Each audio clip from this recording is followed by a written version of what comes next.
تلاش کر لینا. یہ میرے مطالعے کے اعتبار سے میں آپ کو بتا رہا ہوں. آپ روزمرہ کی زندگی میں جو چیز بھی کرتے ہیں اس میں اللہ کا شکر ہے. میرے آقا نے سکھایا. آپ کھانا کھانے کے لیے بیٹھ رہے ہیں, بسم اللہ پڑھ کر کے شروع کیے. کھانا ختم ہونے کے بعد میرے آقا نے سکھایا ہے الحمدللہ الذی اطعمنا وسقانا وکفانا وجعلنا من المسلمین. کیا ہے؟ تمام تعریفیں اس اللہ کے لیے. شکر ہے اس مولا کا جس نے ہمیں کھلایا پلایا اور ہمیں ہدایت دیا اور مسلمان بنایا. کھانے کے بعد بھی میرے آقا نے یہی سکھایا. کھانے کے بعد تمہیں کرنا کیا ہے؟ یہی ہے. اچھا, اور نیند لگ رہی ہے, سونے کے وقت کہا بسم اللہ پڑھ کر کے سو جاؤ. لیکن سو کر کے اٹھتے ہو, اگر نیند کھلتی ہے تو میرے آقا فرماتے ہیں یہ پڑھو الحمدللہ الذی احیانا بعد ما اماتنا. الحمد سے ہی شروع ہے. تمام تعریفیں اس اللہ کے لیے جس نے ایک موت کے بعد مجھے دوبارہ اٹھایا ہے. آپ کیا سمجھتے ہیں؟ نیند جو ہے موت کی بہن ہے. اگر کوئی سویا مولا چاہے تو اس کی آخری نیند ہو سکتی ہے. بہت سارے ایسے ہیں جو سوئے اور پھر اٹھ ہی نہیں سکے. نیند کی حالت ایسی ہوتی ہے کہ وہ آدھی موت کے برابر ہے, اس کو خبر نہیں ہوتی, اسی میں وہ چلا بھی جا سکتا ہے. اور پھر جب تمہیں بیدار کرتا ہے مولا تو یہ نعمت ہے, بہت بڑی نعمت ہے کہ تمہیں موت کے منہ میں لے جا کر واپس لے آیا. جب بھی تم اٹھتے ہو میرے آقا نے فرمایا شکر بجا لاؤ. شکر ہے اس اللہ کا, تمام تعریفیں اس اللہ کی. بعد ما اماتنا احیانا بعد ما اماتنا, ہمیں موت دینے کے بعد دوبارہ اٹھایا ہے, اس اللہ کا شکر ہے. سو کے اٹھو تو الحمدللہ. اتنا ہی نہیں میرے عزیزوں, میرے آقا صلی اللہ تعالیٰ علیہ وسلم فرماتے کپڑا اگر پہن لیا تو بھی پڑھو الحمدللہ الذی کسانی ھذا. تمام تعریفیں اس اللہ کے لیے جس نے مجھے یہ جوڑا پہنایا. ہاں, ورنہ اگر مولا تعالیٰ نہ چاہے تو کسی جسم پر کپڑا بھی نہیں آئے گا. وہ روز تمہیں پہناتا ہے, تمہارے سطر کو چھپاتا ہے. اتنا ہی نہیں, میں آپ کو بتاؤں, استنجا کے لیے بھی جاتے ہو, پیشاب کے لیے فرمایا گیا کہ بسم اللہ پڑھ کر کے تو جانا ہے اور اللہ کی پناہ مانگ کر کے جاؤ. بسم اللہ اللہم انی اعوذ بک من الخبث والخبائث. لیکن جب تم استنجا کر کے باہر آتے ہو تو حضور نے فرمایا پھر یہ کہو الحمدللہ الذی اذھب عنی الاذى وعافانی. وہاں بھی شکر ہے. کس بات کا شکر ہے؟ تمام تعریفیں اس اللہ کی, اس کا شکر ہے جس نے اذیت دینے والی, تکلیف دینے والی چیز کو میرے جسم سے دور کیا. تمہیں اندازہ ہے زہر ہے یہ جو اندر استنجا جمع ہو جائے تو آسانی سے آج پیشاب کر لیتے ہو, آسانی سے آج تم حاجت کر لیتے ہو, پخانہ ہو جاتا ہے, تو اس کو یوں مت سمجھ لینا کہ تمہارا کمال ہے. یہ رب تعالیٰ کی ہزار نعمتوں میں سے ایک نعمت ہے. اگر پیشاب تمہارا رک گیا, کڈنی کام کرنا چھوڑ دیتی ہے, آج جاؤ ہاسپٹلوں میں دیکھو ڈائلیسس کی مشینوں پر کتنے مریض سوئے ہوئے ہیں. تمہیں پتہ ہے پیشاب اگر نہیں نکلتا تو آج کے زمانے میں نیا ایک علاج ہے. ڈاکٹرز کیا کرتے ہیں کہ پانی جو ہے یہ پیشاب پورا خون میں مل جاتا ہے اور زہر بنتا ہے جسم میں. اگر ایک دن پیشاب نہیں ہوا تو پانی تمہارا جسم میں بھر جائے گا. اسی کو کریٹینن کا لیول بڑھنا کہتے ہیں. زہر بھر جاتا ہے. اب اس کو نکالے کیسے؟ باہر آتا نہیں. ڈاکٹر اس کے لیے ڈائلیسس کی مشین اس کو لٹاتے ہیں. کیا کرتے ہیں؟ بڑی موٹی 2 سوئیاں یہاں حلق میں ڈالتے ہیں گردن کے پاس, یا پھر ہاتھ سے ایک پائپ جسم کا پورا خون نکالتا ہے اور مشین میں ڈالتا ہے, اور مشین فلٹر کرتی ہے. دوسرے پائپ سے فلٹر کیا ہوا خون اندر جاتا ہے, اور جو پانی ہے وہ مشین نکال کر کے باہر ایک ڈبے میں پھینکتی رہتی ہے. میرے عزیزو, میں نے اپنی آنکھوں سے دیکھا ہے ایک بار ڈائلیسس کرنے کے لیے 4 گھنٹے لگتے ہیں. 4 گھنٹے لگتے ہیں. اور کئی مریض ایسے ہیں جن کو ہفتے میں 3 مرتبہ یہ کرنا پڑتا ہے, اور ڈاکٹر ان کو 1 بوتل پانی دیتا ہے. لمیٹڈ پانی پینا, پورے 2 دن میں 1 لیٹر سے زیادہ پانی مت پیو. اللہ چاہ کر کے وہ پانی نہیں پی پاتے. چمچ سے پانی پیتے ہیں, ڈھکن سے پانی پیتے ہیں کہ زیادہ ہو گیا تو جسم میں نکلنے کی جگہ نہیں ہے. خیر یہ تو ڈاکٹرز نے پیشاب نکالنے کے طریقے تو اپنا لیے میرے عزیزوں, لیکن اگر پخانہ نہیں نکلا تو اب تک اس کے علاج بھی نہیں ملتے.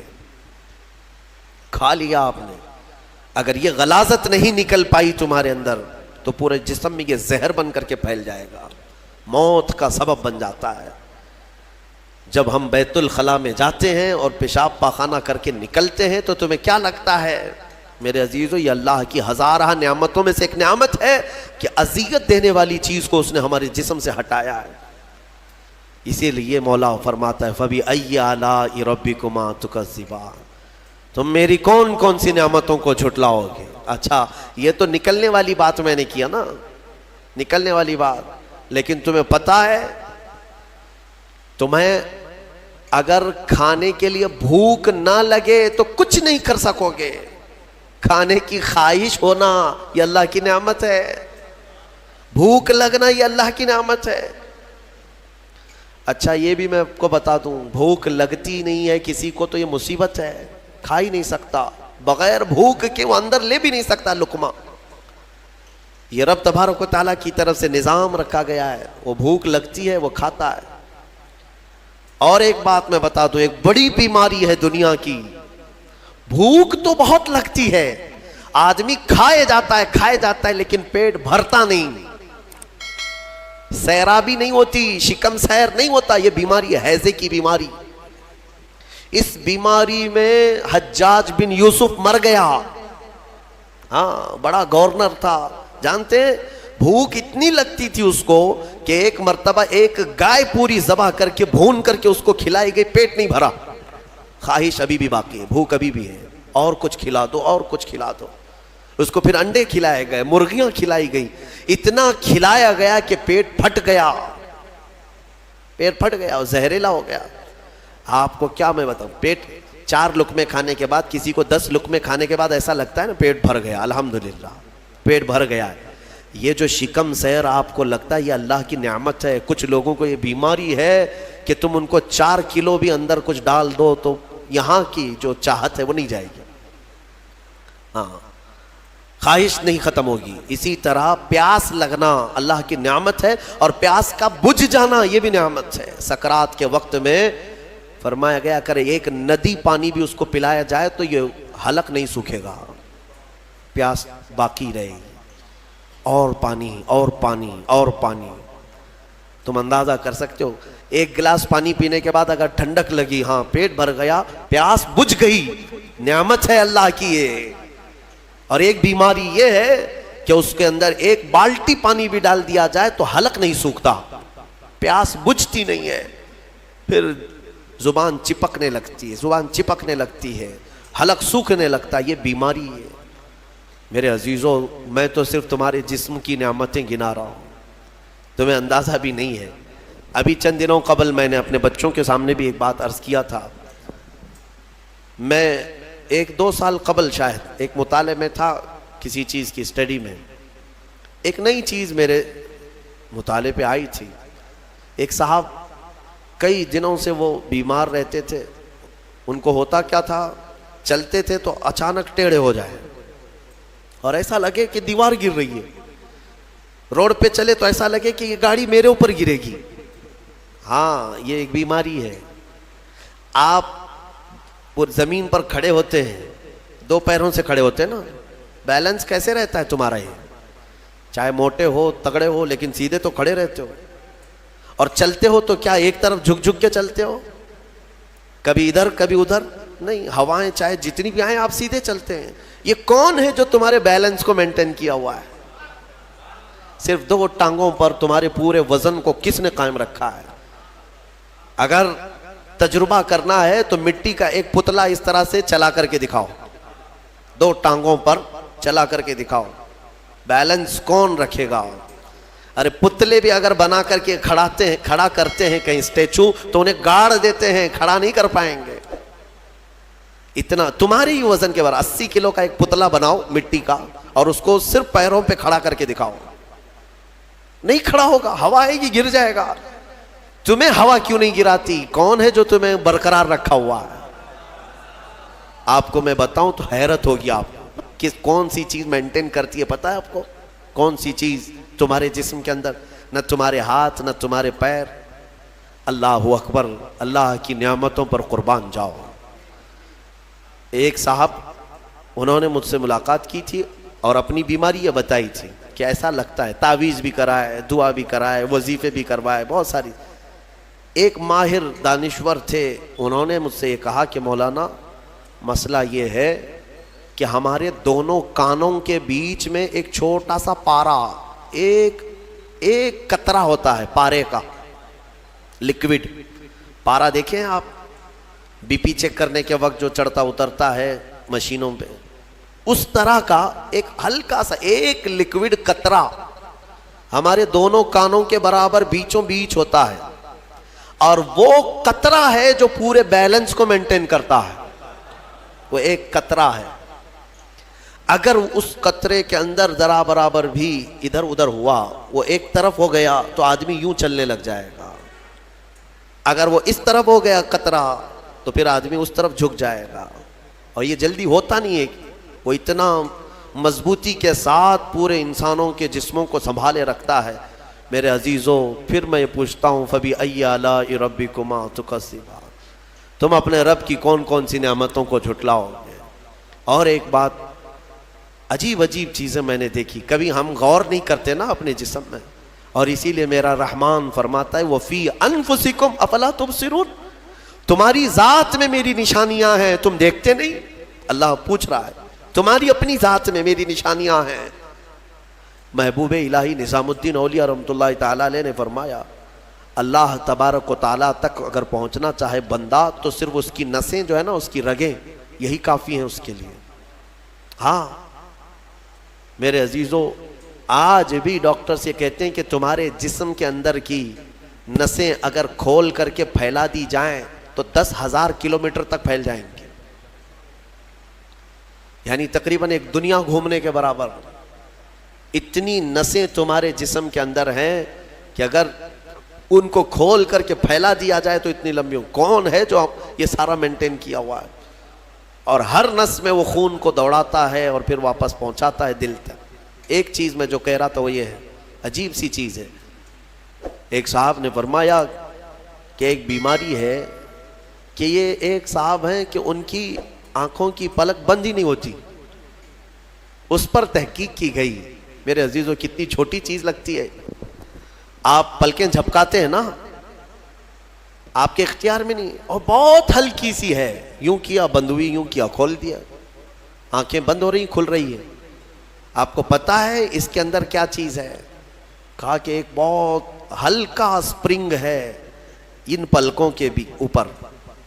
باقی سب جگہ اس طرح اپنے آپ نہیں ہوتے ہیں کہ خود سے جو ہے بند ہو رہی ہو کھل رہی ہو. کان کیا اس طرح کرتا ہے ہمارا؟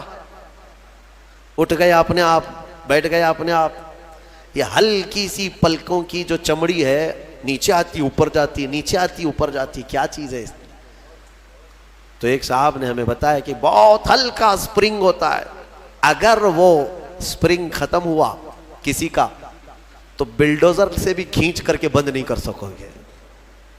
ان پلکوں کی چھوٹی سی چمڑی کو کھینچ کر کے بھی بند نہیں کر سکو گے، وہ بند نہیں ہوگی پھر. اسی لیے مردوں کو دیکھو، اگر کسی کی آنکھیں بند نہیں کیا آپ نے موت کے بعد، وہ کھلی رہ گئی، تو پھر آپ گھنٹوں کھینچ کھینچ کے اس کی آنکھ بند کرو، بند نہیں ہوگی، نہیں ہوگی.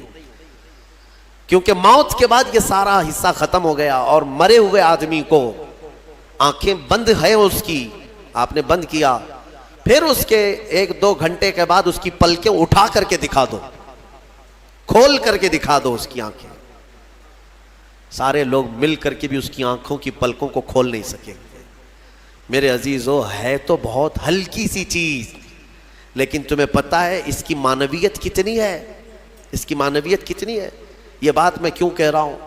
ایک صاحب کو یہ بیماری کی وجہ سے، اس بیماری کی وجہ سے وہ پاگل ہو گئے. کیا بیماری تھی؟ کہ پلک جھپک نہیں رہی ہے، بند نہیں ہو رہی ہے، اور بند نہیں ہو رہی ہے تو نیند نہیں آتی. جیسے نیند آئے گی تو آنکھوں کا آٹومیٹک بند ہونا ہے، اور آنکھ بند نہیں ہو رہی تو سوئے گا کیسے؟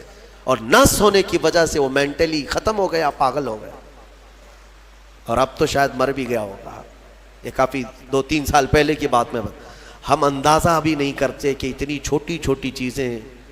میرے عزیزوں، ہمارے بال جو جسم میں ہیں، ایک رواں بھی اس کا بال کا، یہ اللہ کی نعمت ہے۔ آپ دیکھیں ایک بال بھی نکل گیا تو پھوڑی آ جاتی ہے، اس کی قیمت بتانے کے لیے کہ یہ یوں ہی اللہ نے نہیں دیا تم کو، یوں ہی نہیں۔ ایک خاتون کو میں نے دیکھا تھا، چھوٹی سی لڑکی تھی، وہ اس کے صرف یہ آنکھوں کے اوپر کی بھویں نہیں تھی اور بال کچھ بھی نہیں تھے، جس کی وجہ سے وہ اتنی ڈراؤنی لگتی تھی کہ بچے دیکھ کر کے بھاگ جاتے تھے۔ صرف یہ آنکھوں کے بال نہیں تھے، اور وہ چہرہ چھپائی رہتی۔ بہت بڑی ٹیلنٹڈ بچی، پڑھنے میں لکھنے میں ساری چیزوں میں بہت اچھی، لیکن اس کی وجہ سے وہ چہرہ چھپائی رہتی۔ اس دن مجھے محسوس ہوا کہ اگر ایک بھی چیز ہماری ادھر ادھر ہو جائے تو انسان کا سارا جمال ختم ہو جاتا ہے۔ اسی لیے میرے عزیزو، اللہ نے جو چیزیں تمہارے پاس آج دی ہیں، شکر بجا لاؤ، اللہ کا شکر بجا لاؤ۔ اور سورہ رحمان آج تم نے سنا ہے، بار بار مولا کی بارگاہ میں عرض کرو، مولا ہم تیری کسی نعمت کو نہیں جھٹلاتے، ہر نعمت پر تیرا شکر بجا لاتے ہیں۔